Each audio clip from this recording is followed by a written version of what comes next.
আমরা কেবল সামনের কথা বলতে চাই।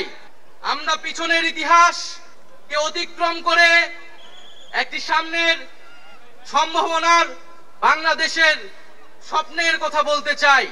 জুলাই গণ অভ্যুত্থানে ছাত্র জনতার মধ্য থেকে স্লোগান উঠেছিল, তুমি কে আমি কে, বিকল্প বিকল্প। আজকে সেই বিকল্পের জায়গা থেকে নতুন রাজনৈতিক দলের আত্মপ্রকাশ ঘটেছে।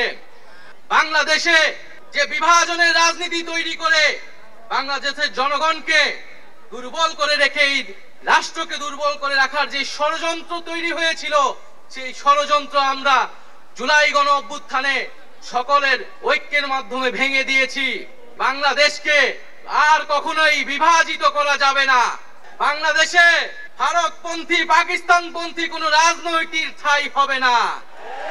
আমরা বাংলাদেশকে সামনে রেখে, বাংলাদেশের জনগণের স্বার্থকে সামনে রেখে সকলে ঐক্যবদ্ধভাবে রাজনীতি এবং রাষ্ট্র বিনির্মাণ করব।